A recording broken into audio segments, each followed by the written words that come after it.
during your career, sir. All right, what are you doing with this? What are you doing with it? Get this out of here for... You're laughing at me.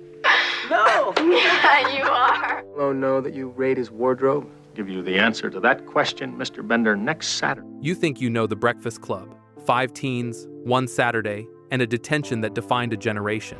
But behind those library walls lies a hidden world of rewrites, regrets, and raw emotions that no one was supposed to see. The truth is, this wasn't just a movie about teenage angst.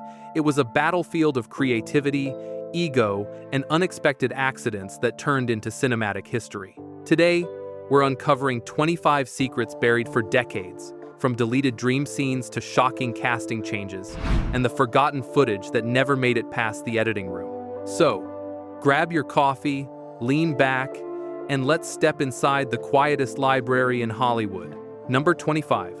The letter hidden in the script that no one noticed. Before a single frame was filmed, John Hughes did something almost no one in Hollywood ever did. Even till today, he wrote a real handwritten letter to each of the 5 main actors. Inside, he described who their characters really were, what they feared, what they secretly wanted, and how they were supposed to feel by the final scene. The twist? Those letters weren't just for inspiration. Hughes hid lines from them inside the script itself. The characters didn't know which parts came from his words and which were improvised. So every emotional reaction you see on screen, every tear, every awkward laugh, was genuine discovery. Rice, rockfish, and seaweed. One of those letters, written for Molly Ringwald, was found years later tucked inside an old script binder. It ended with 6 haunting words that never made it to the screen. They'll forget your name, not your voice. Number 24. The lost 150-minute version that no one has seen. The version we all know runs a tight 97 minutes. What are we having? It's just your standard regular lunch. But when Hughes first assembled The Breakfast Club, it clocked in at nearly 2.5 hours. Entire subplots, emotional confessions, and classroom moments vanished in editing. Among the scenes removed, a dream sequence where each teen saw themselves in surreal versions of their stereotypes, and a flashback of Vernon's personal breakdown showing he wasn't just a villain, but a man defeated by his own failures. The footage was never released, only whispered about by crew members who saw the early cuts in 1984. Number 23. The hidden connection to Ferris Bueller's Day Off. Here's something that'll twist your perception.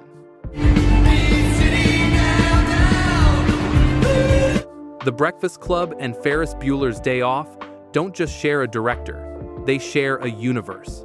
Both movies were filmed in the same Chicago suburbs, inside the same decommissioned school, Maine North High. The gym that became the Breakfast Club library later transformed into Ferris's high school hallway. And both stories take place in Hughes's fictional Shermer, Illinois, a small town that never existed but lives in nearly all his teen films. Fans have even mapped timelines showing that Ferris's carefree day off could have happened just weeks after that Saturday detention. Some props, even the same lockers and banners, quietly appear in both films. It's like Hughes built his own suburban cinematic universe long before Marvel ever existed. Number 22. The library that wasn't a real library. Everyone remembers that massive library sunlight streaming through glass, the echo of footsteps, the feeling that time itself stood still. But here's what you might not know. Did I? That library never existed. When John Hughes couldn't find a school library large enough for cameras and lights, he did something audacious. He built one inside an abandoned gymnasium at Maine North High School. The same floors that once held basketball games became the stage for emotional warfare between 5 strangers. The shelves? Real wood. The books? Over 10,000 genuine copies donated by the Chicago Public Library. Every corner of that set was meant to feel heavy with history, a visual metaphor for the weight these kids carried. Even that iconic 5-foot clock, ticking above their heads, wasn't real. It was a movable prop, constantly adjusted for continuity, symbolizing how time in detention didn't move, it warped. The set felt so real that the cast said stepping inside felt like entering a memory. But what happened in that room wasn't scripted, not entirely. Because soon, a single scene would turn that quiet library into chaos, and it all started with a puff of smoke. Number 21. The smoke was not what you think. The laughter, the dancing, the haze that fills the air. It's one of the most memorable scenes in movie history. But there's a secret behind that smoke that almost no one knows. The cast wasn't actually passing a joint. What you're seeing is oregano, rolled and lit purely for visual effect. John Hughes didn't want real weed on set, but he wanted the look, that soft, drifting fog that made everything feel dreamlike. What he didn't expect was what came next. The script had called for a serious, reflective scene, but as the smoke filled the gym-built library, the cast couldn't stop laughing. They started improvising, moving, shouting, being free, and Hughes, instead of stopping them, kept the cameras rolling. What was meant to be quiet turned into the heartbeat of the movie. That spontaneous joy wasn't just acting, it was real chemistry, caught on film, but while audiences loved it. One detail from that very moment would haunt Hughes for the rest of his career, a decision he made in post-production that, even he admitted, broke the spell he had worked so hard to create. Number 20. The sound John Hughes regretted forever. It happens in a blink. The music swells, smoke dances through the light, and then a sharp shattering sound pierces the calm like glass breaking under pressure. John Hughes added it late in editing, thinking it would symbolize emotional release, the moment when walls between the teens finally shattered. But years later, he called it one of his biggest regrets. The sound, he said, pulled viewers out of the moment. It made something raw and human feel forced and theatrical. For him, that single sound effect was the only false note in an otherwise perfect symphony of truth. And if one misplaced sound could become legend, wait until you hear how a single song, a track no one wanted to record, would end up defining an entire decade. Number 19. The song nobody wanted to sing. Before The Breakfast Club reached theaters, John Hughes needed one final piece, a song powerful enough to capture what words couldn't. A song that said, "Don't forget who we were in that room." That song would become "Don't You Forget About Me." But believe it or not, no one wanted it. The track was written by Keith Forsey and Steve Schiff and offered to icons like Billy Idol, The Fix, and The Pretenders. Each one turned it down, calling it too repetitive, too soft, too ordinary. When it finally landed with a Scottish band called Simple Minds, even they didn't care for it. They recorded it half-heartedly, in a single session, and almost left it off their set lists afterward. Then, the movie hit theaters, and the song exploded. It climbed to number 1 on the Billboard charts and became the anthem of teenage defiance. Number 18. The title that was never supposed to exist. The Breakfast Club. It rolls off the tongue now, but back in 1984, the title didn't even exist. The phrase came from real Chicago slang used at New Trier High School, where students who got morning detention jokingly called themselves the Breakfast Club. Hughes overheard it from local teens and scribbled it down in his notebook. Months later, as he finished the script, Brian's closing essay ended with 5 words that would become immortal. Sincerely yours, The Breakfast Club. That was it. That was the moment everything clicked. Earlier drafts carried working titles like The Lunch Bunch and Library Revolution, but Hughes scrapped them instantly. He realized the name wasn't just catchy, it was the film. A story about 5 strangers forced together by punishment and leaving as something like friends. And if a title could come from a throwaway line, the next revelation shows how entire scenes were thrown away too. Full sequences that might have changed everything we know about this film. Number 17.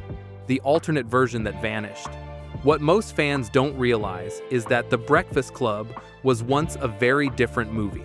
Early drafts and first cuts ran nearly 2.5 hours, including an elaborate dream sequence that blurred fantasy with reality.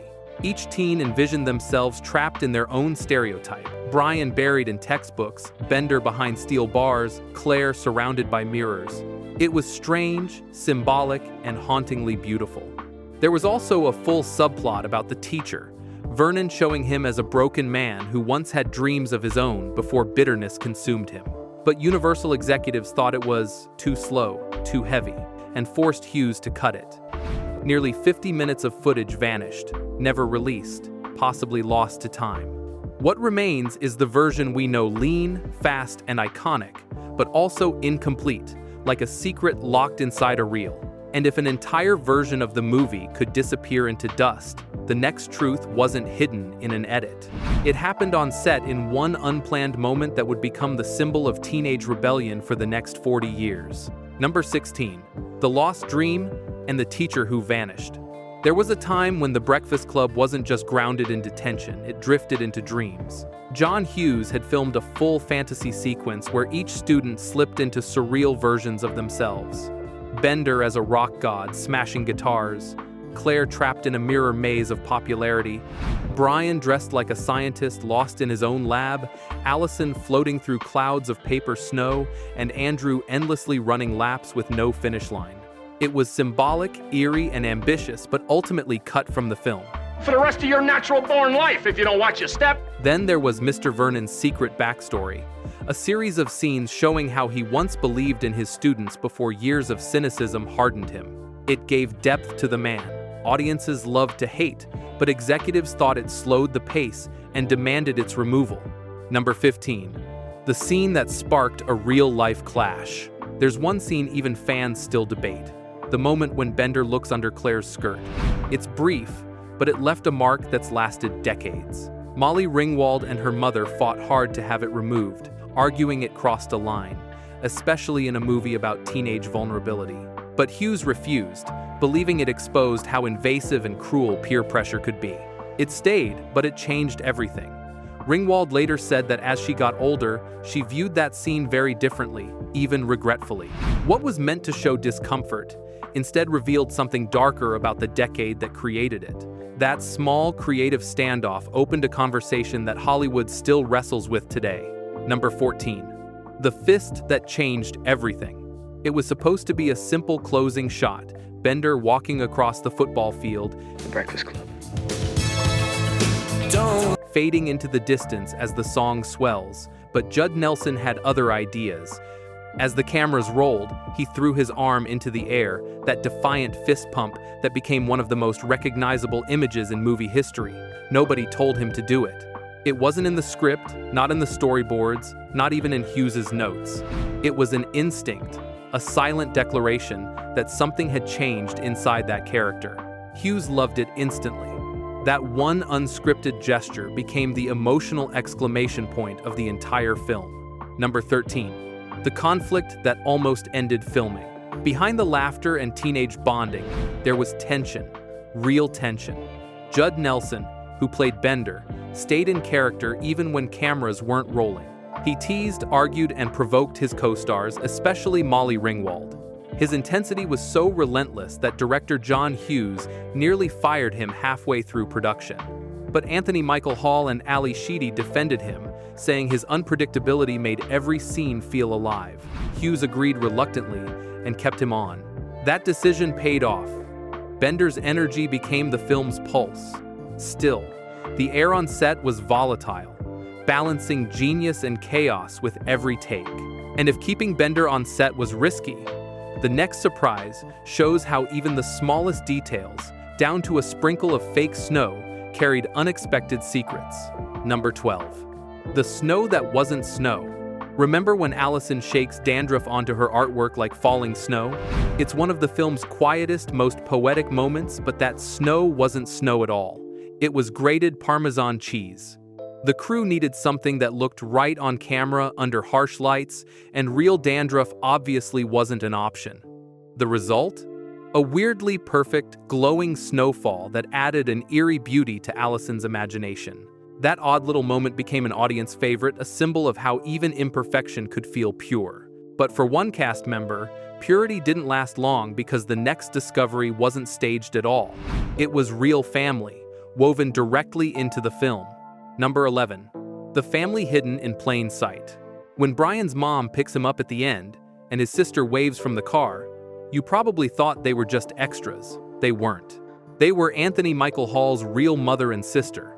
Hughes loved the idea of grounding his young characters in something real, so he cast Hall's actual family to make the goodbye moment feel authentic. It worked. That final wave hits harder when you realize it wasn't acting, it was real emotion between a real family. And that's not the only cameo Hughes slipped in, because one more face from that final scene belonged to someone the audience knew but never noticed. Number 10. The director who became a dad on screen. John Hughes didn't just create The Breakfast Club, he quietly stepped into it. In one blink and you'll miss it moment, when Brian's dad picks him up from detention, that's John Hughes himself behind the wheel. It's one of the only cameos he ever filmed, symbolizing how personal this story really was. You're so conceited, Glenn. You're so... Hughes saw himself in Brian, the quiet kid who never fit in, desperate to be understood. That small cameo turned the movie into something intimate, a message from creator to character, father to child. Number 9. The janitor who wasn't supposed to be there. Everyone remembers Carl, the janitor, the man who sees everything, knows everyone, and quietly reminds the teens that they're not as different as they think. Listen, Vern, if you were 16, what would you think of you? But originally, Carl wasn't meant to be there at all. The role was first given to Rick Moranis, yes, the same comic genius from Ghostbusters. He arrived on set with a thick Russian accent, gold teeth, and a wild comedic style. Hughes loved Moranis, but the producers didn't. They thought his version turned the tone into parody. Within days, he was replaced by John Capellos, who delivered the grounded, quietly wise Carl we know today. Number 8. The hidden universe nobody noticed. If you thought The Breakfast Club was just one story, think again. Every John Hughes teen film, from Ferris Bueller's Day Off to 16 Candles, happens in the same fictional town, Shermer, Illinois. It's not real, but it might as well be. Hughes used the same streets, schools, and even locker props across movies. Both Breakfast Club and Ferris Bueller were shot inside the very same building, Maine North High School, an abandoned school outside Chicago. The library where 5 teens sat in detention was built in the old gymnasium, while Ferris's classroom scenes were filmed down the hall, sometimes using the same crew on alternating days. Number 7. The role that almost went to someone else. Before Molly Ringwald became the face of The Breakfast Club, the movie looked very different. Hughes originally offered her the part of Allison, the shy, reclusive outsider. Excuse me, sir, why would anybody want to steal a screw? But Ringwald wanted Claire, the princess. She fought for it, believing the role had more depth than people realized. Hughes hesitated until he saw her first audition. That sealed it. Claire became hers. Meanwhile, Emilio Estevez, the jock, was actually first cast as Bender, the rebel. But Hughes couldn't find the right Andrew, so he swapped their roles days before shooting began. The entire chemistry of the film changed overnight, and it worked. Each actor ended up playing the role they were meant for, almost by accident. And if one switch could redefine an entire cast, the next discovery shows how time itself almost betrayed the film. Number 6. The teen who outgrew his role. Filming took longer than expected, and while time crawled for the characters, it raced for one actor. Anthony Michael Hall, who played Brian, was only 16, and during production, he had a growth spurt. His height and voice changed midway through filming, forcing the crew to reshoot and adjust camera angles to keep continuity believable. Lighting, blocking, even costume fittings had to evolve week by week. Hughes called it a coming of age happening in real time. The activities hall. Hey man, you don't know what you're talking No, about. you don't know what you're talking about. No, we're through listening. It was a reminder that these weren't just characters playing teenagers, they were teenagers, changing as fast as the story itself. Number 5. The rebel who took it too far. Judd Nelson didn't just play John Bender, he lived him. Off camera, he stayed in character, mocking, provoking, and constantly testing the patience of everyone on set. What started as method acting turned into near mutiny. Molly Ringwald complained to Hughes that Nelson was bullying her even between takes. Hughes came close to firing him, furious at the tension it caused, but the rest of the cast begged him not to. Anthony Michael Hall told Hughes that Bender's edge came from Nelson's chaos. "If you take that away," he said, "you take away the soul of the movie." Number 4. The confession scene that was never written. The most emotional moment in The Breakfast Club. The raw, tear-filled circle where the teens confess their secrets wasn't in the script. Hughes told the cast to forget the lines and just talk. What came out was real. Fears, regrets, and teenage honesty that no dialogue could have captured. Worthless, no good goddamn. Judd Nelson improvised Bender's story about abuse. Ally Sheedy created Allison's loneliness on the spot. Every reaction you see on camera, the glances, the silence, the breaking voices, is authentic. Hughes later said it was the one scene I didn't write but wish I had, and if that moment of truth could be born from pure instinct, the next one came from something far stranger, a meal that turned into chaos. Number 3. The lunch that spiraled out of control. Every character's lunch in The Breakfast Club was designed to show who they were, but one meal went off script completely. Allison's bizarre sugar and cereal sandwich wasn't planned. Ally Sheedy made it up right before filming, crushing potato chips between white bread and sealing it with candy. When Hughes saw it, he laughed and kept the camera rolling.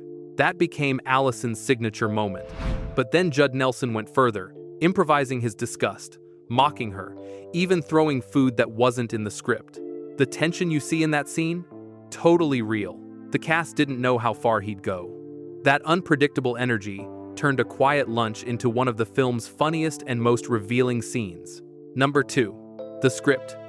Written in a lightning storm of creativity. John Hughes wrote The Breakfast Club in just 2 days. He locked himself in his Chicago home with coffee, cigarettes, and silence, finishing the first draft in under 48 hours. He said it came out like a confession. Maybe that's why it feels so honest. It wasn't manufactured, it was remembered. He described it as the easiest thing I ever wrote, because every character was someone he'd known or once been. That speed gave the story its pulse fast, raw, emotional. A movie about kids in detention that somehow became a mirror for an entire generation. Number 1. The ending that defined a generation. When the camera follows Bender across that empty football field, it feels simple, just a boy walking home after detention. But what happens next made cinematic history. As the music swells, Judd Nelson lifts his fist into the air. That moment wasn't scripted, rehearsed, or planned. It was instinct. Hughes had filmed multiple takes of Bender walking away, but something about that gesture stopped him cold. It said everything the script didn't. That single motion captured what the film was all about. Pride without apology, pain without defeat, rebellion without words. If these hidden secrets made you see it in a new light, don't just stop here. Hit subscribe to Vintaverse, like this video, and share it with someone who still remembers that song.